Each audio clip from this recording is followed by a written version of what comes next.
महासप्तमी के दिन करें मां कालरात्रि की पूजा, मंत्र से भोग तक सब जानिए यहाँ।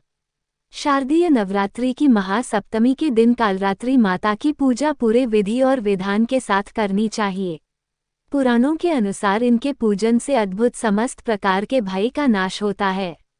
माता कालरात्रि की पूजा करने से सकारात्मक ऊर्जा मिलती है। आइए मां कालरात्रि के पूजन से जुड़ी सभी अहम बातों को जानते हैं।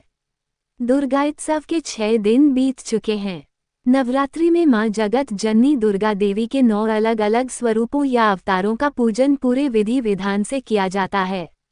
शारदीय नवरात्रि में 9 दिवसीय दुर्गा पूजा के दौरान पहले दिन मां शैलपुत्री, दूसरे दिन मां ब्रह्मचारिणी, तीसरे दिन मां चंद्रघंटा, चौथे दिन कूष्मांडा, 5वें दिन स्कंदमाता, 6वें दिन कात्यायनी की स्तुति और पूजन करने के बाद 7वें दिन यानी महासप्तमी के दिन मां कालरात्रि की पूजा उपासना करनी होती है।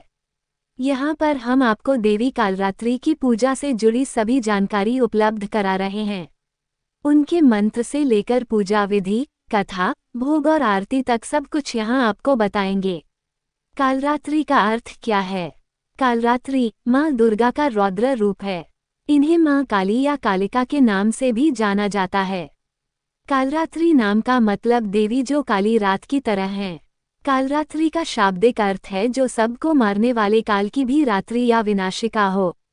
मान्यता है कि देवी के इस रूप की आराधना करने से साधक बुरी शक्तियों से दूर रहते हैं और अकाल मृत्यु का भय नहीं रहता। ये भी माना जाता है कि इनकी पूजा करने से सिद्धियां प्राप्त होती हैं। मां कालरात्रि की पूजा विधि। देवी दुर्गा के 7वें स्वरूप मां कालरात्रि की पूजा सुबह और रात्रि दोनों समय की जाती है। साफ और स्वच्छ कपड़े पहनकर पूजा करनी चाहिए।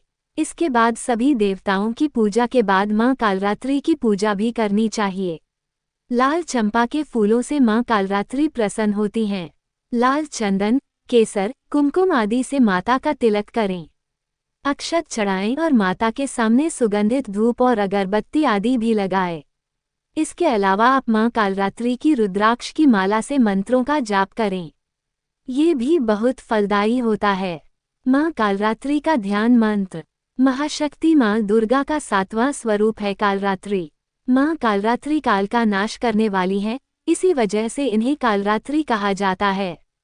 नवरात्रि के 7वें दिन मां कालरात्रि की पूजा की जाती है। एकविनी जपा कर्णपुरा नग्ना खरास्थिता लंबोष्ठी कर्णिका कर्णी तैलाभ्यक्त शरीरिणी वंपदोल्लसल्लोहलता कंटक भूषणा वर्धन मूर्धध्वजा कृष्णा कालरात्रिर्भंकरी।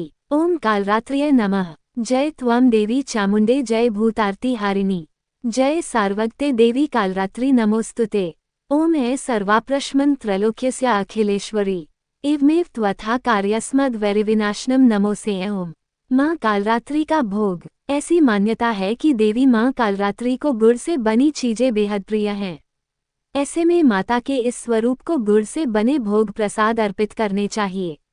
मां कालरात्रि को प्रसन्न करने के लिए गुड़ का मालपुआ बना सकते हैं। अगर इसका का भोग नहीं सकते हैं तो खीर पूरी या हलवा पूरी का भोग तैयार कर सकते हैं। महत्व। नवरात्रि के दौरान महासप्तमी के दिन मां कालरात्रि का पूजन करने से सभी तरह के भय, बाधाएं और नकारात्मकता का नाश होता है। देवी मां सभी प्रकार की बुरी शक्तियों और जीवन की हर कठिनाइयों से अपने भक्तों को मुक्ति दिलाती हैं। ऐसी मान्यता है कि कालरात्रि माता की कृपा से व्यक्ति को अकाल मृत्यु का भय नहीं रहता और उसे जीवन में साहस, आत्मविश्वास और सकारात्मक ऊर्जा प्राप्त होती है। मां कालरात्रि की कथा। पौराणिक कथा के अनुसार दैत्य असुर शुंभ निशुंभ और रक्तबीज ने जब तीनों लोकों में हाहाकार मचा रखा था, तब इससे चिंतित होकर सभी देवगण भगवान शिव जी के पास गए। देवताओं की गुहार सुनकर भोलेनाथ जी ने देवी पार्वती से राक्षसों का वध कर अपने भक्तों की रक्षा करने को कहा। भगवान शिव की बात मानकर पार्वती माता ने दुर्गा का रूप धारण किया और शुंभ निशुंभ का वध कर दिया। लेकिन जैसे ही दुर्गा माँ ने रक्तबीज को मारा, उसके शरीर से निकले रक्त से लाखों रक्तबीज उत्पन्न हो गए। इसे देख दुर्गा माता ने अपने तेज से कालरात्रि को उत्पन्न किया। इसके बाद जब देवी दुर्गा ने रक्तबीज को मारा तो उसके शरीर से निकलने वाले रक्त को कालरात्रि ने अपने मुख में भर लिया और सबका गला काटते हुए रक्तबीज का वध कर दिया।